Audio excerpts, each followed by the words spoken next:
Bring you fun and informative tips to make you more financially confident here on Money Talk. So ano, may hugot ka ba sa pera?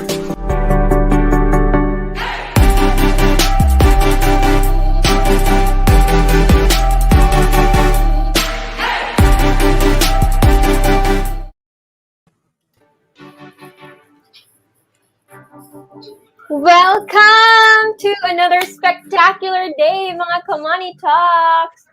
It's another day to start convos that make us millennials, Gen Zs, titos, and titas more financially confident because here on Money Talk, we aim to make conversations about money a normal, comfortable, and fun topic amongst Filipinos. And this is your nagmamagandang sigularang nagpapaalalang okay lang sumugal sa pera pero huwag sa taong minsay iniwan ka na. I'm your host, Marian, together with... Your pakipot na kuripot na nagpapaalalang pera ay dapat umiikot sa negosyo at hindi sa maling tao, your host, Gabby. Ayun. So unfortunately, si JM, si Migs cannot join us today kasi may konting emergency siya. But ayun, hoping for the best, JM. We hope to see you soon sa next few episodes of Money Talk. So, Marian, kamusta ka naman? Eto, surviving. Excited na ako for Christmas actually kasi next week, no, December na eh. So, last week na to ng November. Ako so, excited rin for Christmas. My wallet, not so much. Ayun. Kasi dami na naman regalo, ganun. Kaya nga eh. Pero tamang-tama, no, ngayon, pag-uusapan natin yan. Paano pa nga ba sila makakapag, alam mo yun, extra dyan para may pangdagdag, no, sa Pasko. Mga kailangan bilhin ng mga regalo, ganyan. So in our last episode, Gabby, we talked about how credit cards work, right? With our guest, si Coach Brent Bendanya. And naaalala mo ba yung pinag-usapan natin? Ano yung mga takeaways mo na gusto mong i-share or remind sa mga audience natin today? Ayun, so, with credit cards, definitely credit cards are... a lot of people are afraid of having a credit card. Pero at the end of the day, a credit card is just a tool, diba? It's a tool that can help you, manage your finances, help you improve your credit rating, and in the long run, help you get a loan, diba? And on top of that, it's like you need to take care of your credit, yung credit score mo with your credit card, you need to pay your bills on time. Kasi, financial institutions really like to take note whether you pay your bills or not. Pero it doesn't mean na blacklist ka na. It's not too late, diba? It's definitely not too late. But bakit mo papapahirapan yung sarili mo? You should start now, diba? And ang galingan ni Sir Brent kasi siya yung parang proof na kahit nagkamali ka sa credit card mo before, you can have a chance pa rin to regain the trust of credit card companies. And since siya yung may experience, no, ang dami niya kasing shinare, diba? Sobrang daming technical tips and as well as even, mindset tips, yung parang sabi niya na kailangan pag kumuha ng credit card, may financial discipline na, no? Lalong-lalo na yung tinatawag na financial emotion. Dapat hindi tayo nagpapadala doon. Kasi sabi niya, most money problems na nangyayari sa mga tao, it really comes not from the lack of money itself, but from the behavior of how people spend their money. Which is, definitely related to what we're gonna talk about rin today, diba? Kasi, we're talking about, our topic today is how to increase cash flow. So, just because you have more cash coming in, doesn't mean you can just carelessly spend your money, diba? That's right. So, tama ka dyan. So, and sino nga ba yung na-invite natin, Gabby? We'll see her just in a little bit. But we invited someone from the finance industry na talaga naman nilook up na marami. She is a multipreneur. Grabe kaya, nakaka-excite malaman later. Hashtag how to be you po, please. Totoo. Hashtag how to be later, you. She will introduce more about herself to us then. We invited her to make this episode valuable to you, mga Ka-PeraChikadoras. Excited na ba kayo? Ayun. Naku, mag-ingay kayo sa comment section, ha? Iparamdam natin na excited tayong lahat. Ayun. But before that, we'd love for you to engage with us as well, no? So, as Marian said, Maki-hashtag po kayo with us sa comment section with hashtag MoneyTalkPH.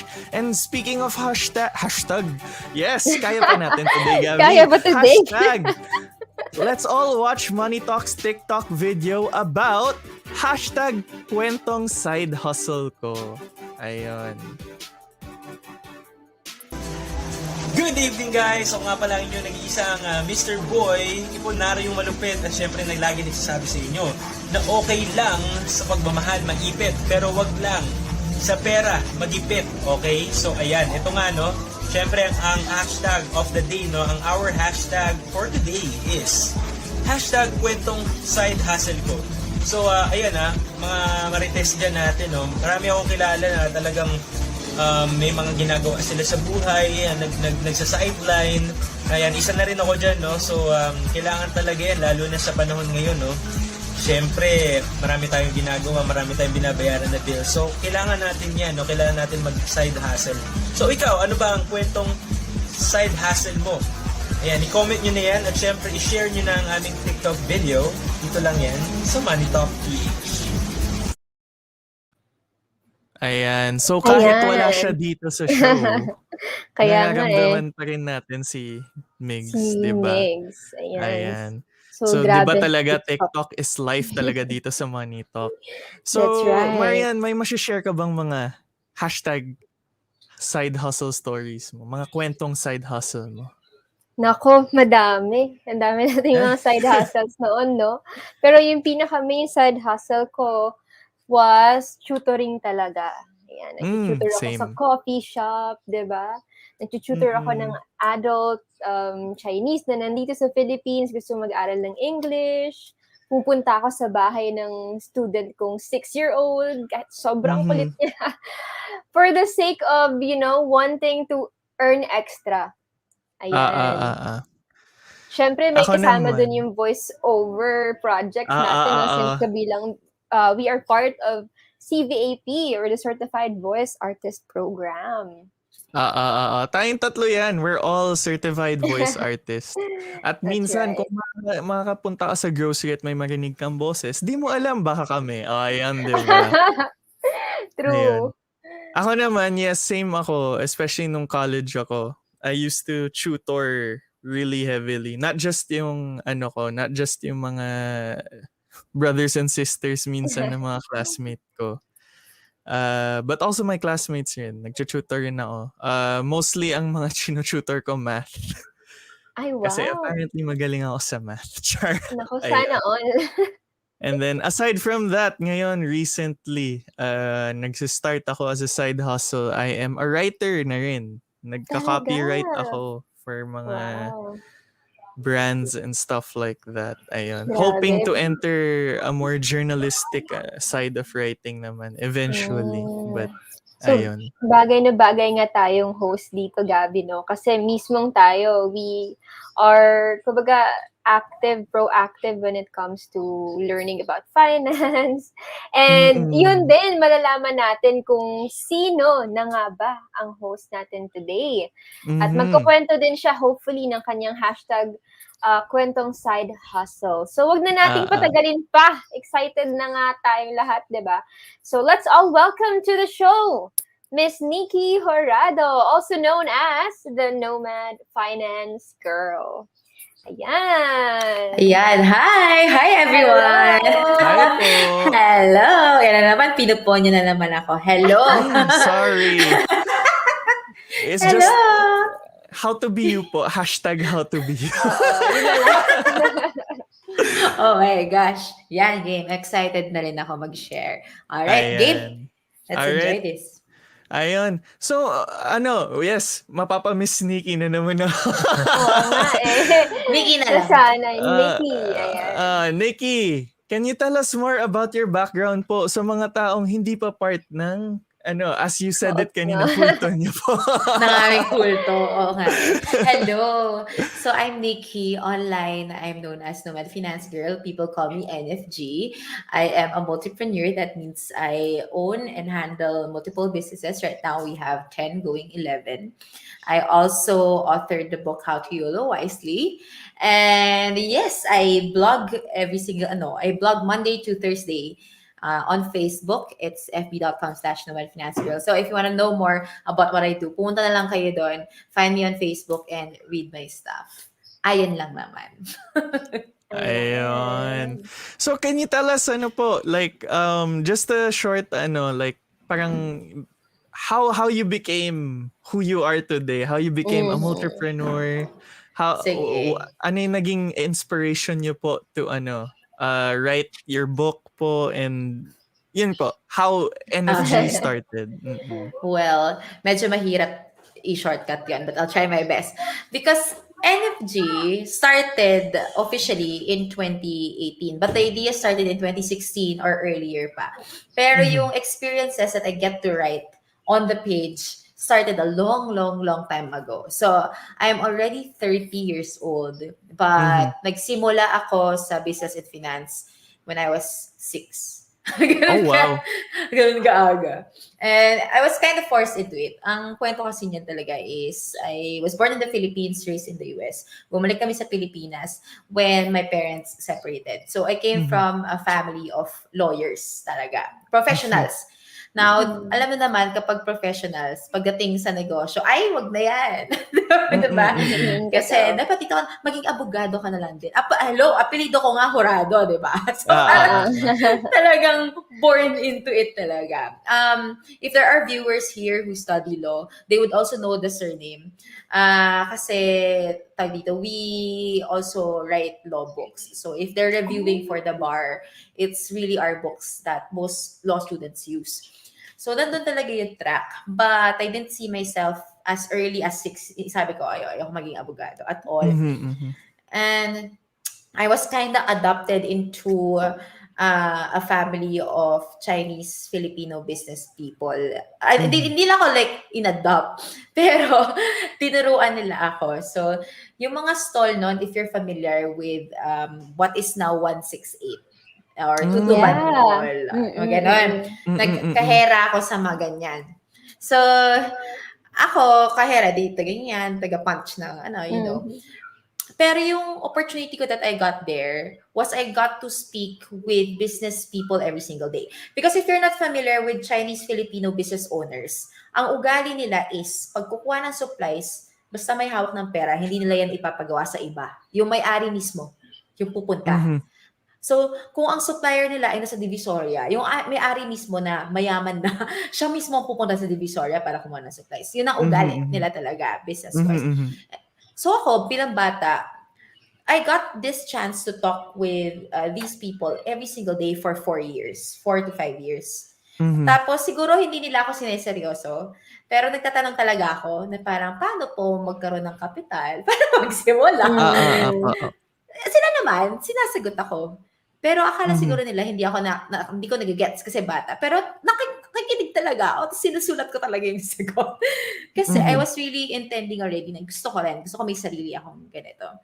So, by the time that I became 11 years old, my next problem was, una, wala pa rin akong pang-capital. Pangalawa, illegal kasi 11 pa lang ako. Kailangan ko na diba? At least 18.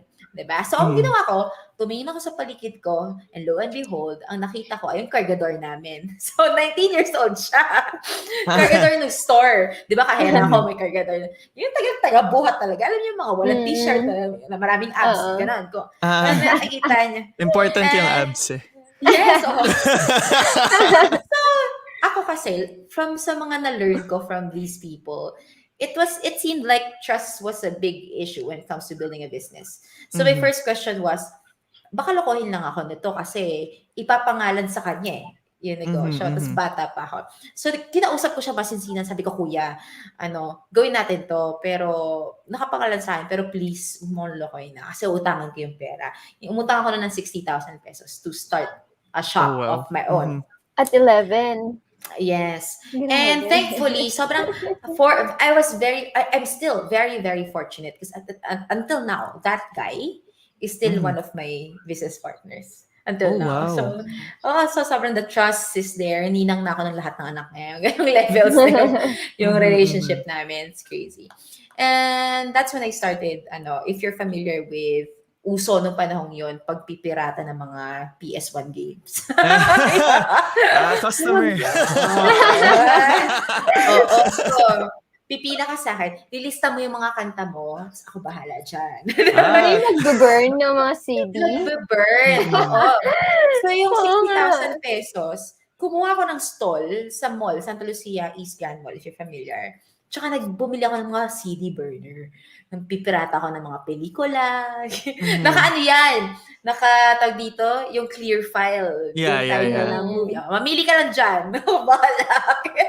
Yun. Tapos nag-buy and sell din ako ng gaming consoles. So PS1, Dance Dance Revo na portable. Yung mga gano'n. PSP. Ayan.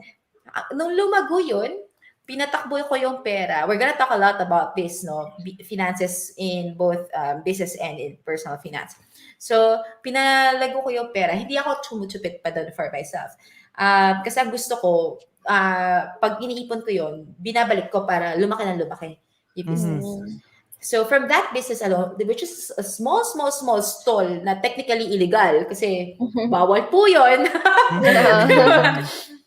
Napalaki siya enough para makabili ng mga taxi, ng units for a taxi line.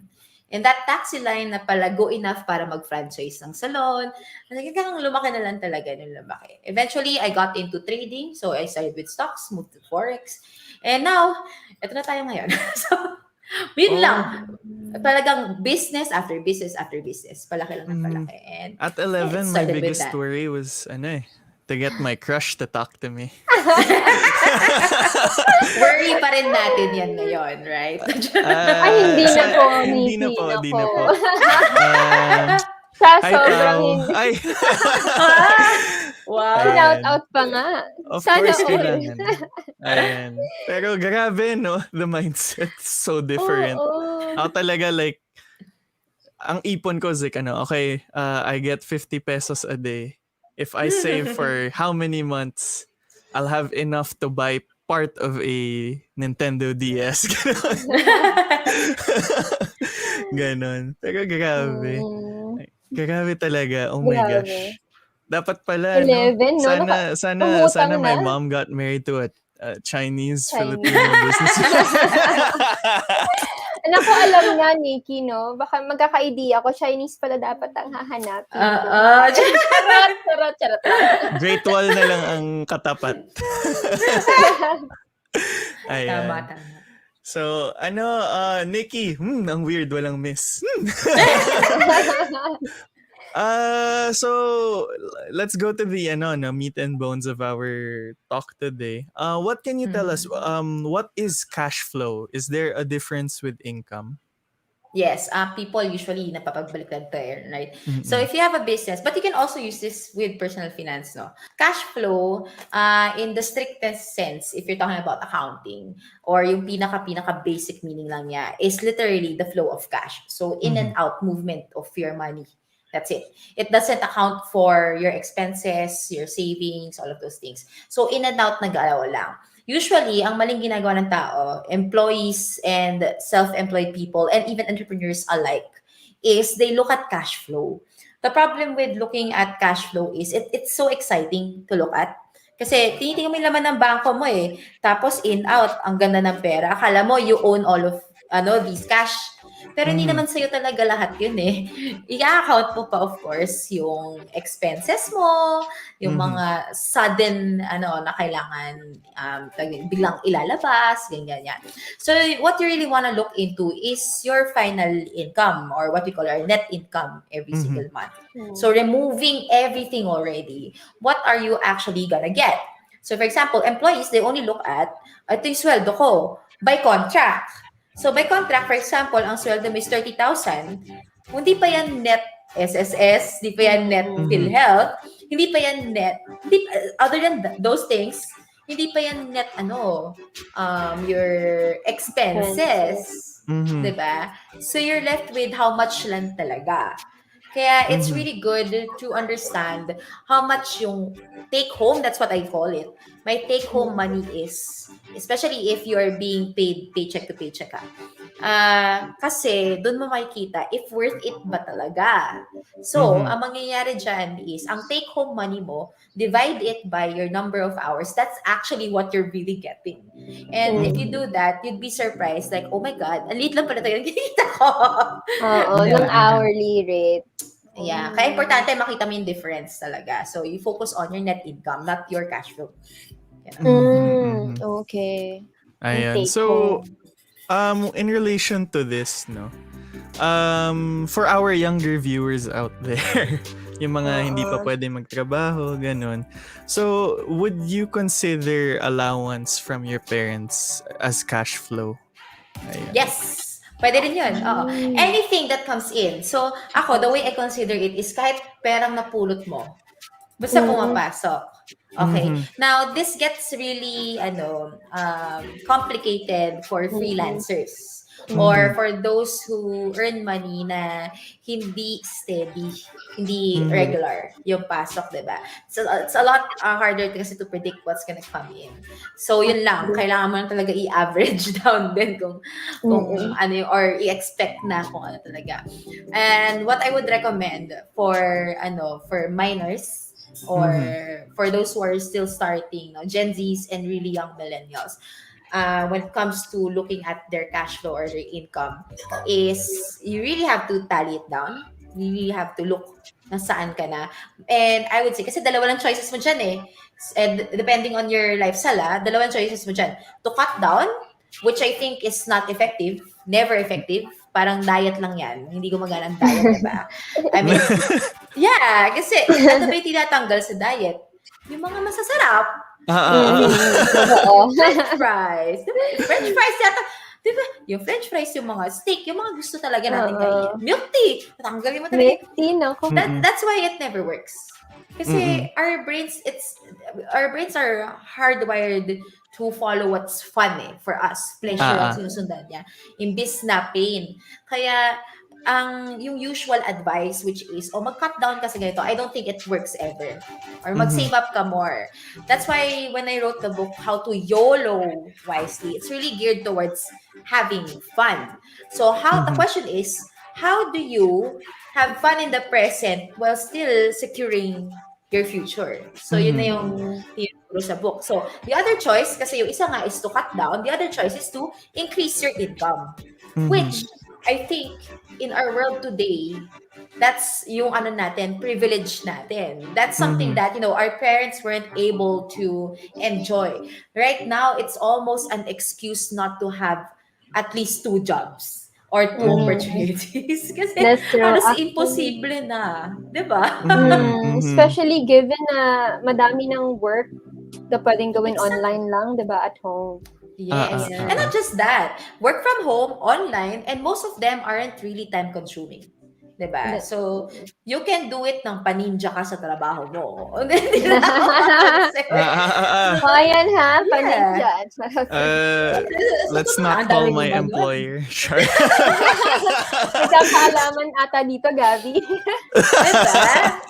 Yeah. Ayan. And marami ring what we call residual income. So, residual income, yun yung katrabuhin mo ng pangmatagal. Like, trabuhin mo lang siya ng 1 buwan.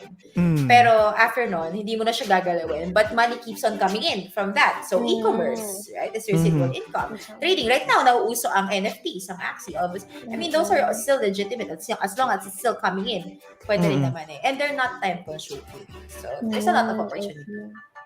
Ayan. So, I'm not sure if I need to rephrase the next question, no? Kasi parang na-define natin yung cash flow and yung income.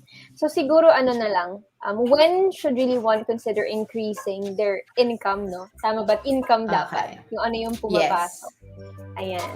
Okay. How would you, I think the other version of the question is, how would you know na hindi ka okay financially? Okay. The ideal baseline that I teach is 55%. So, 55% of your income goes to necessities. When I say necessities, ito yung mga bagay na kapag hindi mo binayaran, mamamatay ka or hindi ka magsusurvive as a human being. Yes, kasama na dyan internet. Necessity na ang internet. Communication, bahay, kuryente, tubig, pagkain, grab the arte, transportation. Diba? So, Ganun, necessity na yon.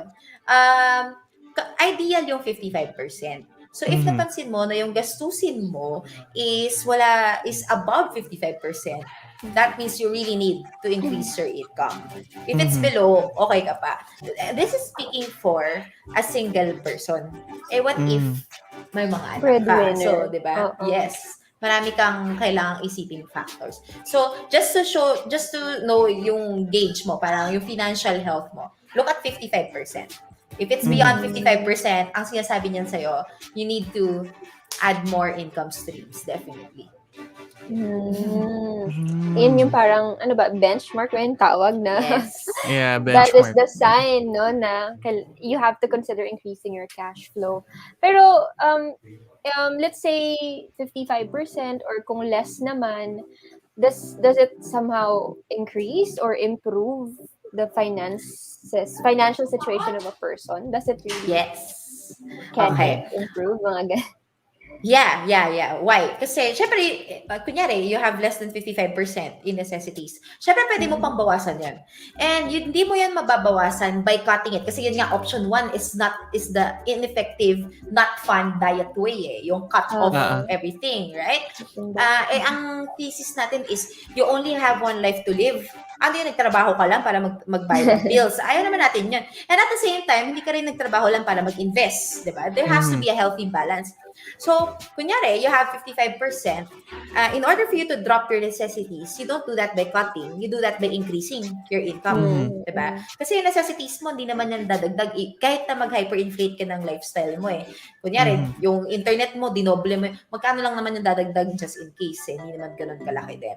So, mangyayari dyan, actually, is as you increase your income, your necessities go down. So, ang tanong, saan mo ilalagay yung pera mo instead if your necessities go down? We have to understand. I also saw some of your past episodes. So, you had insurance, diba? Credit card. Ang utang at saka insurance, necessities yan. Kasi hindi yan optional. You have to pay for your debts. As you were mentioning earlier, your banks are grading you as you pay for your debts sa credit card. So, hindi pwedeng you pay lang for minimal. As much as possible, you pay for everything, right? Kasi graded ka nga. And that grade will entail whether papautangan ka nila for bigger purchases like a house, a car, like in the future. So, as ang debt, utang, credit card, life insurance, HMO, necessity jar yan. Necessities na siya ilalagay. Okay. So, saan natin ilalagay yung iba pa nating pera? Di, for fun na, play, give. Or I would say also, that's what we call the golden goose. Maglagay ka for your passive income. Mag-build ka. Mahal ang real estate, diba? So, how would you, I call it the golden goose kasi nanganganak ng golden eggs. Diba? So, if set na kasi yung future mo, meron ka ng money for emergency funds, your savings, your insurance is already set. Kasi insurance is supposed to save you from big liabilities in the future Kaya nga siya importante. Necessity siya, diba? Bayad ka rin sa debt. Di gamitin mo na yung the rest of your money for laruan, for travels, for fun, for day. Ayaw ko, mag-jowa ka. Bahala ka sa buhay. Basta hindi necessity ang jowa. Hindi na siya lang sa play yan. Noted. Okay lang yan, Marian. Okay lang yan. Ayan. So, parang go ahead, Marian. Go. Sige. Go. So, yun nga yung parang sinabi ni Nikki na as long as you're putting something to the golden goose mo, something that would bring you more financial success in the future, you can enjoy the present. Yes. And hindi lang puro present, no? Yun nga yung hashtag YOLO wisely.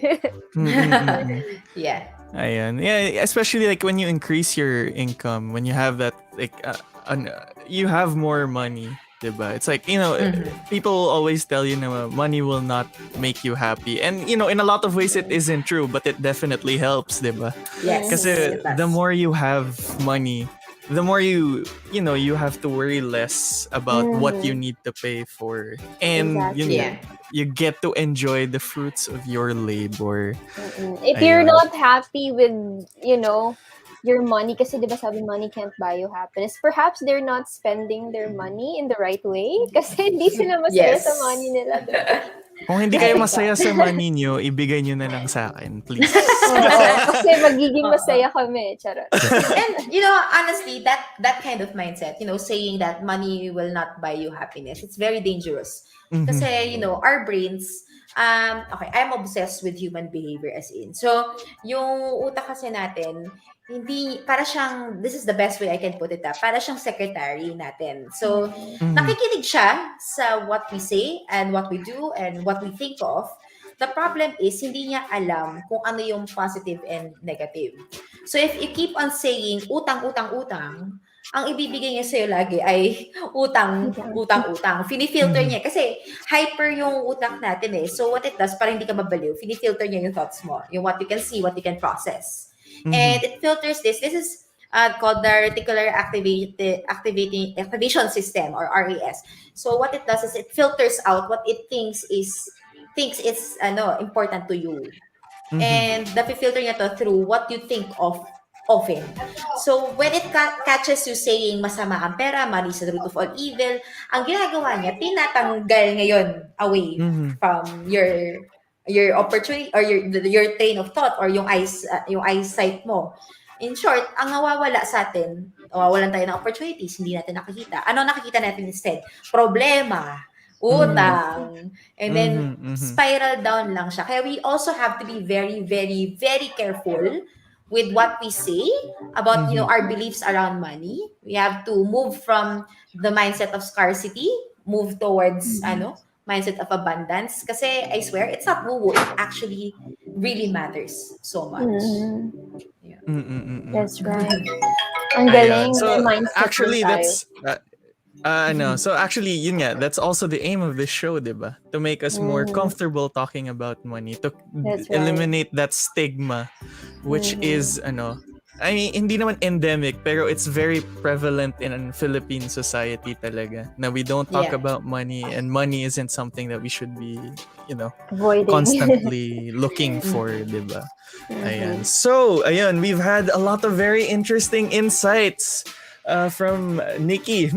Di pa rin ako sanay na walang miss. Sorry, I'm respectful. Sure. Ayan. So for now, we'll be taking a very short break, but we will have Nikki back right after.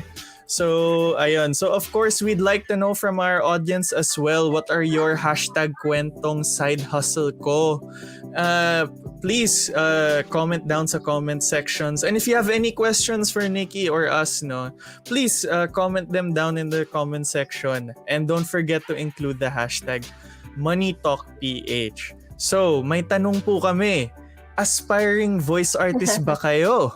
Here's a video about a great investment you can involve yourself in to build your skills in voice artistry. Watch this! 2020 was the year we all looked forward to. It's the start of a new decade. It's the year of perfect vision. Or so we thought.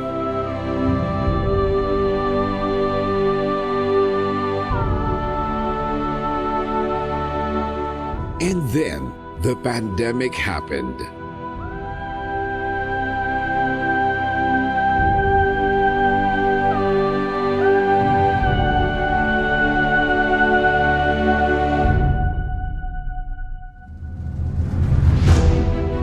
Now, 2020 has become the year that ushered in the new normal. But in spite of that, here in Creative Voices, we believe it's still the perfect year for your voice to be heard. This is Creative Voices 2020. Bigger, bolder, better. And yet still and always the home of the best Filipino voiceover artists. We provide a pool of hundreds of voice profiles. Male or female, young or mature, calm or energetic, in English, Tagalog, and other Philippine dialects. Tuloy ang kwento. Padayon ang istorya. Ituloy ti istorya. Istorya continua. Isundo may istorya. Padagos lang ang satuyang istorya. Padayon ang imo nga sugilanon. Tuloy ang kwento. An online platform for selecting, booking, and obtaining the perfect voiceover for your commercial, movie, corporate video, e-learning, telephone system, etc. You name it, we voice it. State-of-the-art recording studio, equipment, and software for a guaranteed crisp and clear audio quality.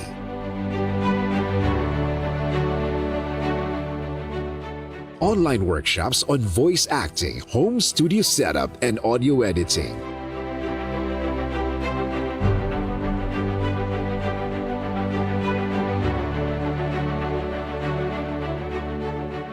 We have produced over 2,000 graduates from VoiceWorks, our popular voice acting workshop since 2005.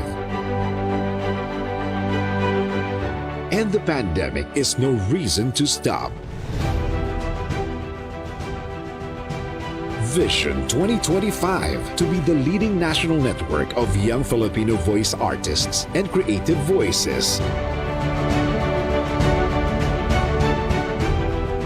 Mission to provide developmental opportunities and platform that empower young Filipino voice artists in every corner of the Philippines to use their voices to promote positive social change. Adapt, adopt, adept. We create a culture of giving, sharing, loving, and caring.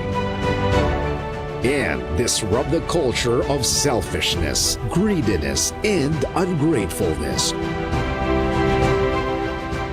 We give every unheard and aspiring Filipino voice artist an opportunity to rise above the noise and be heard.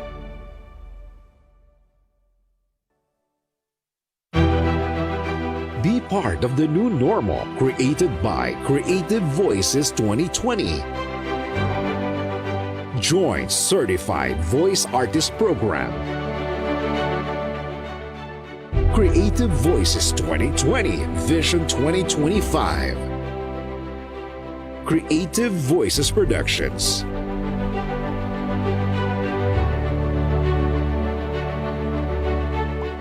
www.youtube.com/thevoicemaster. #Voice from Home. Dahil basta boses, creative voices.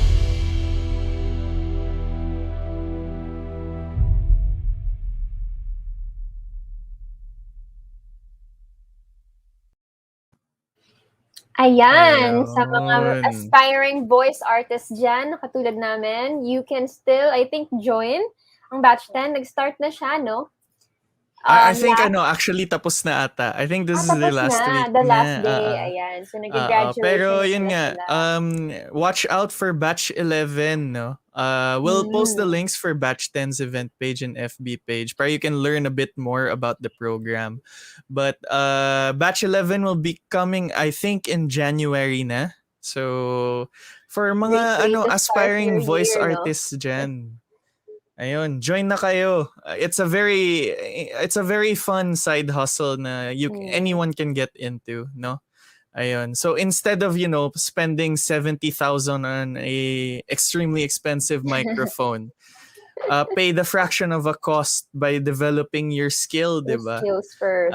To give an equivalent output and start making money on the side, help increase the money coming Your in. income. So with voiceover, and it's very fun and it's very So ngayon guys, wag na natin Let's patagalin.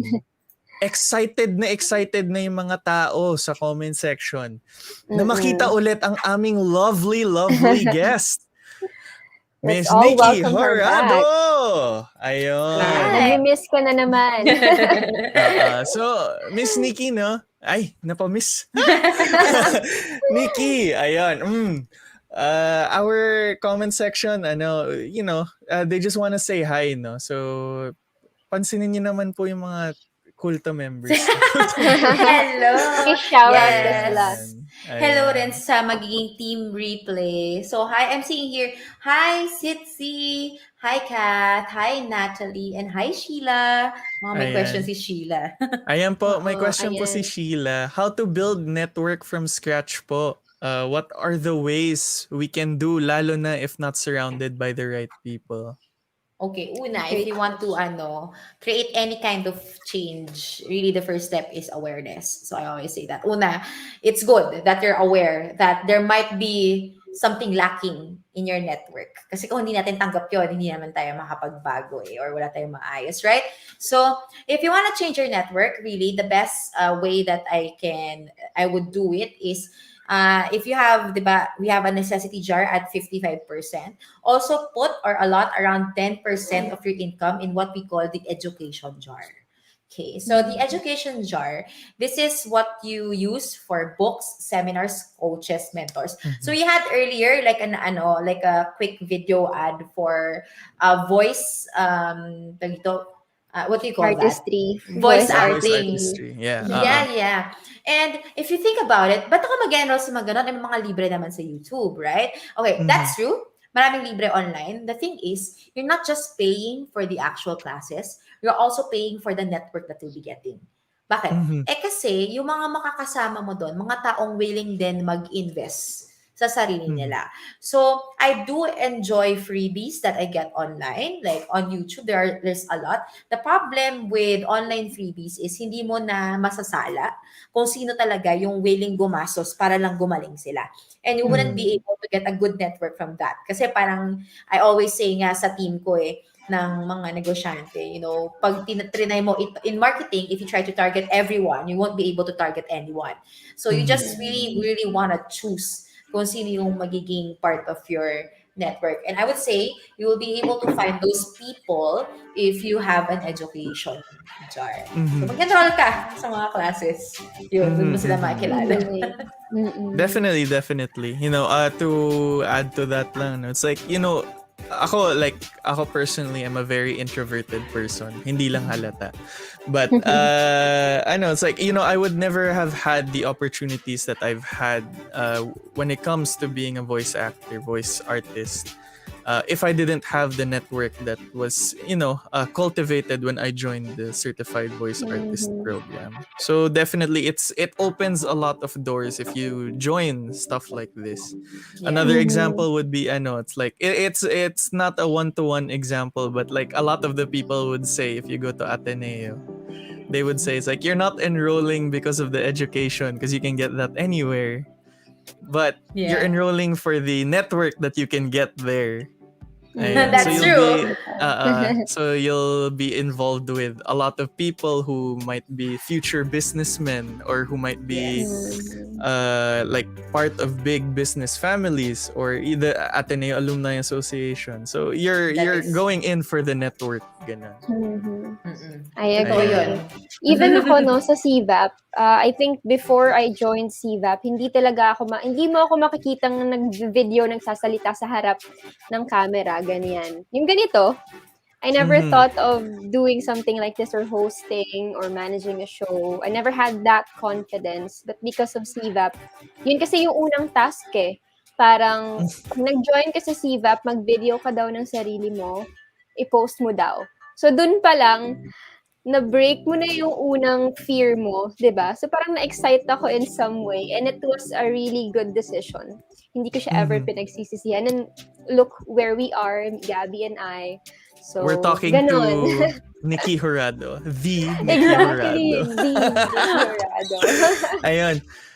Nikki, we have another question sa comment section. Ayun, from Shelly Novo. I've been using Excel and Money Lover app to track my expenses, pero may mga times talaga na may nami-miss ako. Then it's hard to get back on track again. Any tips for this, Miss Nikki? Okay, it's not the Excel or the app that has the problem. It's the budgeting method that you're using. And usually, ang turo kasi sa ating budgeting method, this is especially taught in schools and companies. So, kasi madali siya ituro. So, this is called the 50-30-20 method, wherein you use 50% for your expenses, 20% for your savings, and 30% for your, 20% for your savings, 30% for your investments. Your wants. Okay, so for play. Now, doon gumagana yung mga Excel file, yung mga apps, usually are based on those things. Now, I used to do the same thing, kaso nga lang, again, parang nga siyang pagda-diet, na hindi ka umuusad. Meron kang play, may 30% going to your play jar, may 20% ka na pupunta sa savings, pero hindi ka umuusad kasi wala kang napupunta for money building. So, walang investments, walang education, walang giving involved. So, a strategy that I would say is a lot better, and it works across, for any type of person, whether you're starting or matagal ka na in business, is something that I got from T. Harv Ekker's book, Secrets of the Millionaire Mind. 300 pesos lang yun sa National. Bilhin nyo na, guys. So, Secrets of the Millionaire Mind by T. Harv Eker. And it's called The 6 Money Jars. Okay? So, the 6 money jars, essentially, you have 6 jars. I-divide mo yung income mo into 6. So, nasabi ko na yung isa earlier. 55% goes to necessities. And the job of the necessity jar is to serve as your financial health tracker. So, kung more than 55% ka, you need more income. The next is 10% would go to your long-term savings, big purchases, bahay, kotse, those things. The other one are emergency funds as well. Okay, so pag nag-iipon ka pa, dito siya mapupunta. The next jar is for your education, 10%. The purpose is to increase your net worth. So kung napapansin nyo, purposely each jar is for increasing your income and not just saving money. Kasi hindi yan masaya yun. So, yan. The fourth jar is what we call the golden goose jar. This is where it's officially called the financial freedom account. So this is where you put money 10% para mag-ipon ka for things that will give you passive income. So for those who don't know, passive income is income that you get as you sleep, as you have fun, as you go to Boracay or whatever you want to do. Okay? So 10%. Real estate, stocks, forex, commodities, or other money-making or business operational income, pwede mo siya dito kunin. So, golden goose, 10%. Okay? The next one is my favorite. It's the play jar. So, another 10% here. You use this for whatever. Kung ano man gusto mo, Shopee. Ang rule sa play jar, ubusin mo siya.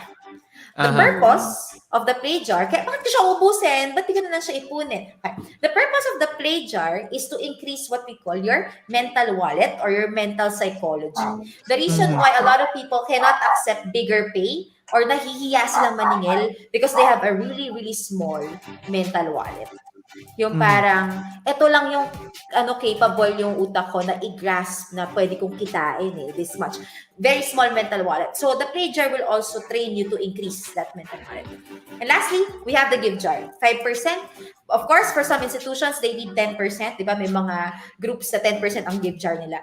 10%, the purpose of the give jar really, other than good karma, is to, again, increase your mental wallet. To shift you from scarcity mindset to abundance mindset. Yeah, kasi, di ba, if you think about just 5% of your income, pag maliit pa yung kita mo, petiks lang 5%. Eh, paano pag lumaki na yung kita mo? Yung 5%, what if yung 5%, 50,000 pesos na yan? What, di ba? Magiging parang, ay, medyo masakit.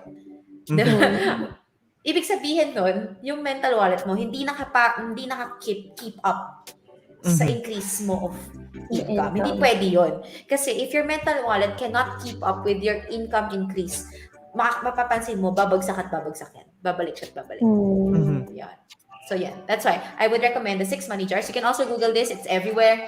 And you can mix and match. You can also customize your money jars. Yan. Thank you. We actually have a new question. Grabe, nakiflog yung mga questions natin. This comes to us from Natalie Christine. Sorry if I'm gonna butcher this, Haramilia. Ayun, where can we invest our savings to grow it? How can we increase our cash flow without getting more jobs?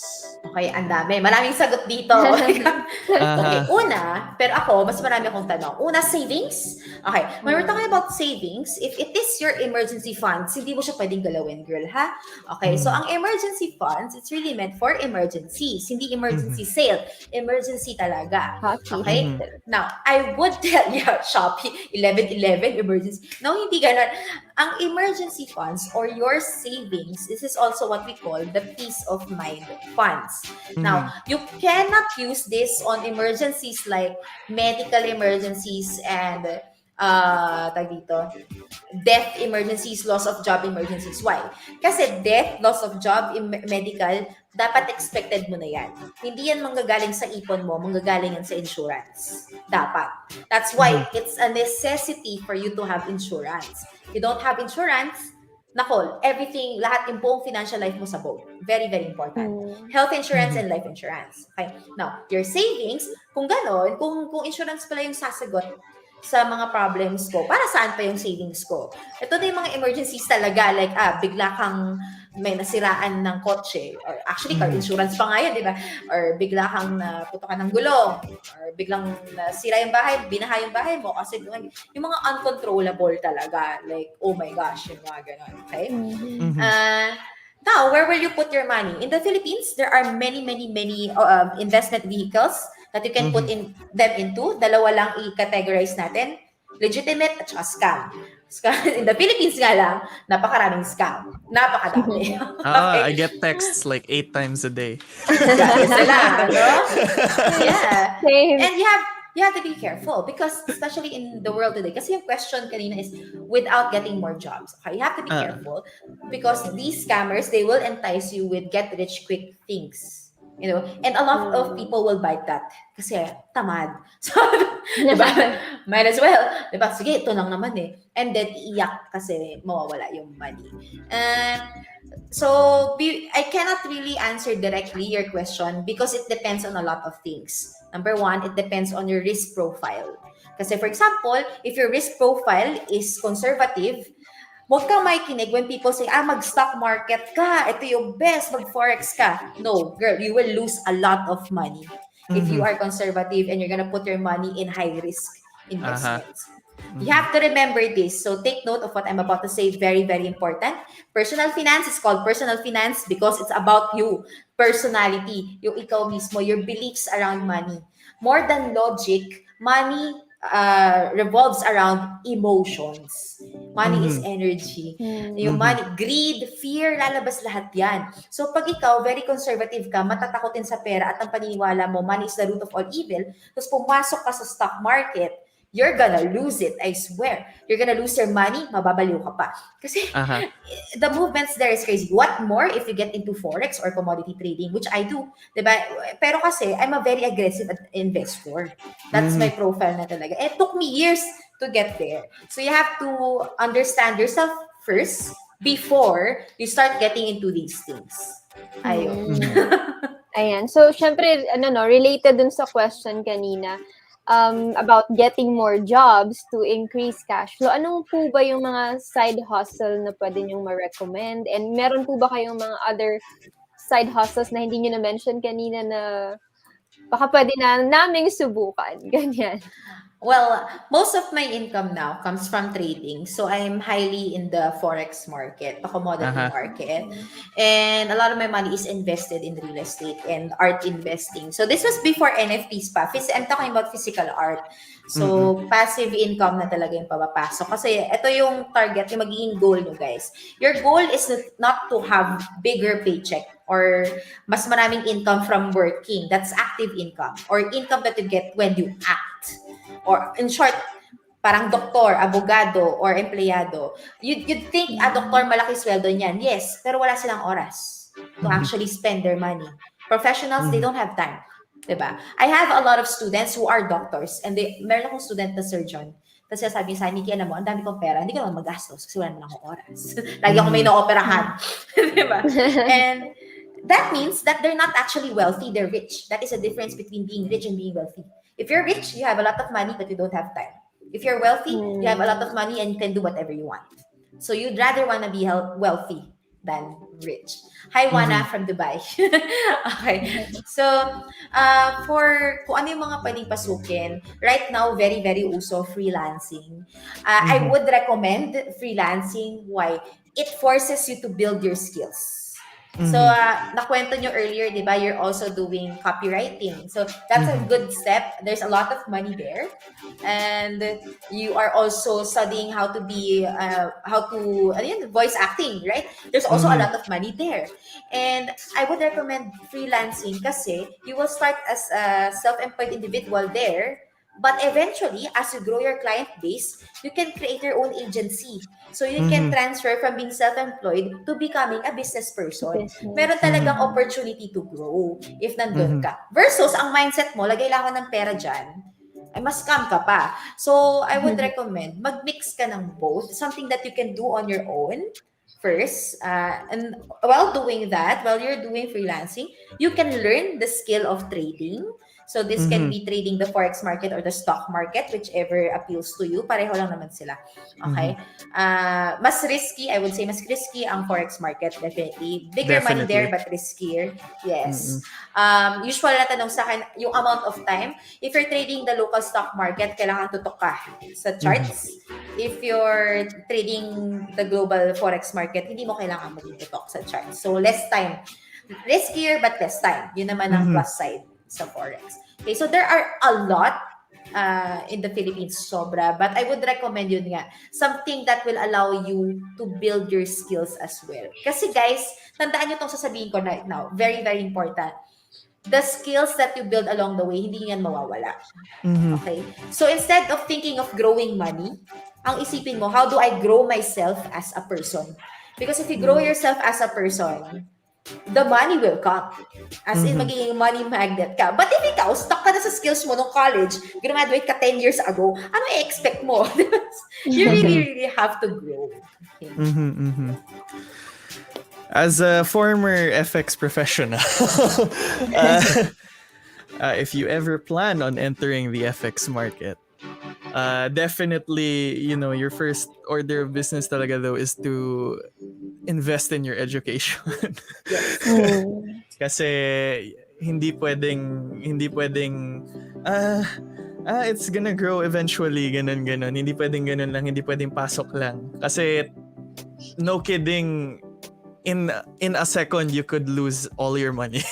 Yes. Yeah, so that's definitely true. As Nikki mentioned earlier, definitely invest in education when it comes to, especially mga higher risk asset na yun.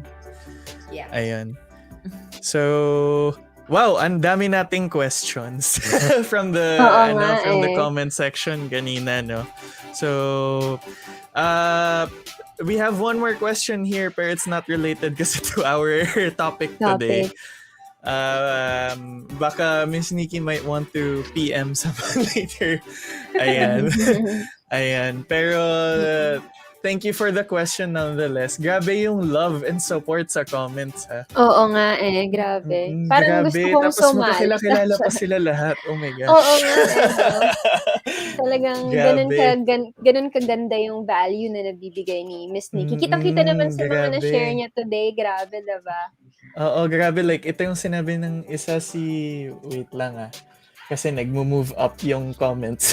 Oo nga, gumagano. Ito, si Wana, di ba yung sinabi ni Wana? Nikki is helping her students transition from being employee to being self-employed or sabay. Grabe. Tapos, ito, from Shelly naman. Noted, Miss Nikki, secrets of the millionaire mind, necessity, emergency fund, education, golden goose for financial freedom, give, thank you. What a revelation. Grabe, Miss Nikki. Oh my gosh. So Miss Nikki, ayun. So we've, grabe yun, dami ng questions. So natabunan na mga questions namin. Pero that's okay. Kasi nasagot naman ni Miss Nikki along the way, no? Yung mga questions for the show.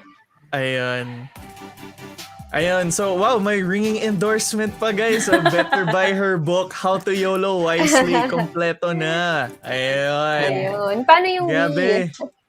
Ano Ang yun? galing. Grabe, Miss Nikki. Wee! Yung kulto niyo po. Solid. Thank you. Thank you. Ayan, ayan. Ayan. So, thank you so much, Miss Nikki, for sharing your expertise to us, no? For now, syempre, kung hindi, yung mga nanonood ngayon na hindi po kayo alam kung paano i-reach out, what are the socials that you have para ma-message po nila kayo doon? Okay, I'm on Facebook, so it's fb.com/Nomad Finance Girl. I'm also on Instagram. It's at Hello NFG. Ayan na pala. So if you got something today, tag me there so that I see and I can regram you. And the most of the names that you're seeing here are actually active members of what we call our kulto. So you might also want to join our group. It's on FB, just find Nomad Finance Girls and Guys. There are a lot of contributors there. Maraming nagpo-post not just about money but also about life. So yung question kanina na hindi related, definitely may sagot na yan, yung tanong na yan about your family. Actually indirect siya na indirectly related siya because how you are with your environment, your family, it will directly affect your finances talaga. So may sagot na yan sa group, sumali ka na lang doon. Ayun, yun lang naman. I hope we can see you guys in our cult. Oo. Sali na po ako right after sasali this. na kami. Parang ang fun Thank ng you. cult niyo po. Hahanapin ko na po siya. May Shopee link po ba para dun sa book ninyo? Like how can they purchase that? Yes, I do. There are a lot of distributors on Shopee. So just search for How to YOLO YC. Definitely makita nyo. I would suggest hanapin yung pinakamalapit na location because we have distributors from Luzon, Visayas, and Mindanao. So hanapin nyo lang sila.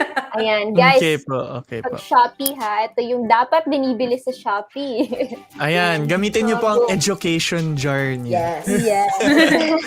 Na-apply agad, no? And be part of the cult today. Ayan. So thank you talaga, Miss Nikki. We learned so much from you today and it was a very, very fun discussion talaga. Grabe. We would love to have you as a guest again in a future episode. Sure. We definitely, we've just hit the tip of the iceberg with you. Definitely, who knows in the future, baka you can, make a talk about, how to confidently trade currencies. That's right. Or even how to look for mentors, no? Minsan kasi yun talaga yung kailangan. Specifically, mentors, hindi men. Mentors. Kaya ko rin naman yun. Ay, kaya naman rin. Pero kasi si Marian, medyo pinatagal niya sa men eh. Yun naman ang issue, no? Charot lang. Of course. Ganun talaga dito. Sa Money Talk. We have fun here, guys. That's right. Ayan. Anyway, So, thank you so talaga, much. Miss Nikki. Thank We you. hope to catch you again sa show. Maybe next season po. We'll email you po ulit. Yeah. Sure. Ayan. Thank you, Miss Thank Nikki. Thank you, Miss Nikki. Bye po. Bye. Grabe, Gabi, Ayun. no? Sobrang napapatulala tayo sa mga sinishare niya. And definitely, hanapin niyo yung book niyang How to YOLO Wisely. Ayan. Tapos, pag-usapan natin yung mga natutunan natin dyan, no? In the future. And, yun, yung mga pag-uusapan natin in the future, save natin for our next episode. Ayan. So, ang next episode natin will be in a few weeks. Sino kaya yung guest? Di ko alam. Nako, isa pa tong bigatin talaga. Humanda kayo. Humanda kayo. Ayan. So, right, for now, we would like to acknowledge and appreciate our newfound kachikahan, ang ating mga ka-Money Talks for engaging with us in our episode with Nikki Jurado. Ayan. Thank you po sa mga members ng cult niya. Thank you for coming. Mga Nomad Finance Girls and Boys. Ayun yung sabi niya. Hindi nyo alam, guys, ba makita nyo na rin kami sa cult niya soon. Oo, abangan niyo po yung mga comment namin doon. But anyway, thank you as well to MoneyTok's production team. Si Pao na ngayon nagpapahinga. Sana mainam ang iyong pagpapahinga ngayon. We miss you. Hopefully you could join us in our next episode. As well as si Migs, ang aming co-host. Ayan. And our Entrep producers, si Sir Netoralba, Miss Faith Pastrana, and Miss Karen Biglia. And of course, a lot of thanks to Sir Choi, the voice master Gonzalez, for making this show possible. And if you're interested in becoming a voice artist, please consider joining the Certified Voice Artist Program, a series of online workshops created by the voice master himself, Pocholo de Leon Gonzalez, that are geared to bring out the voice in you. Ayun, batch 10 has already started and is about to finish, pero malapit na ang batch 11. Imagine nyo guys, like within a year siguro since the program started, naka 11 batches na kami.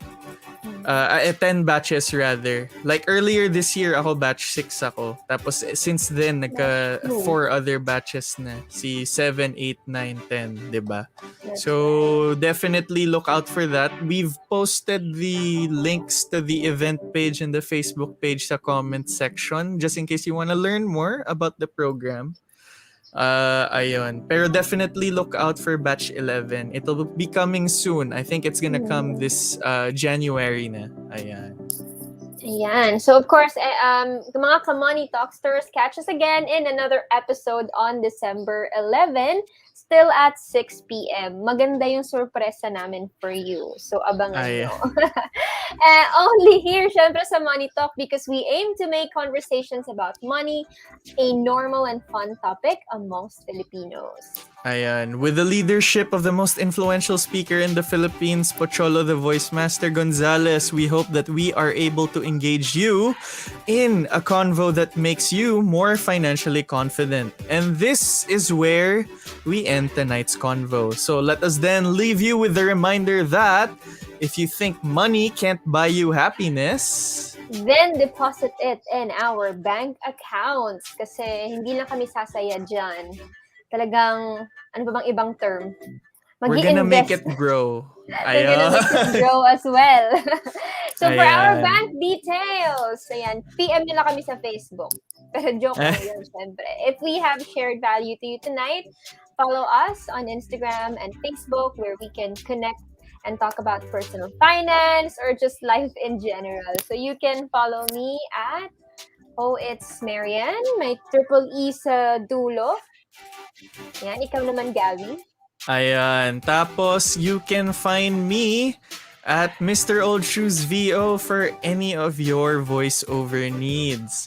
Ayan. You can also, for any other conversations, you can also PM me there. I am open to talk to anyone, you know. If you want to start networking, you can start with me. Ayan. Pero, ayun. So, since he isn't here, pero just as a courtesy na lang rin, you can also catch si Migs at jm.salamat on Facebook. And for mga financial concerns niya, you can reach him at Advisor JM Salamat also on Facebook. Ayun. Also, reach out to us for comments, suggestions, or potential partnerships at moneytalkph@gmail.com. So ano pang hinihintay nyo? Also, don't forget to follow and subscribe to our TikTok account and Facebook page as well at MoneyTalkPH for more money convos. Ayan. So this is it for tonight. I'm your nagmamagandang sugalerang nagpapaalalang okay lang sumugal sa pera pero wag sa taong minsan iniwan ka na. I'm Marian, together with... Ayon, your pakipot na kuripot na nagpapaalalang pera ay dapat umiikot sa negosyo at hindi sa maling tao. Your host, Gabby. Ayan. Thank you and good night, everyone. Hope to see you guys in the next episode. Ayan, bye!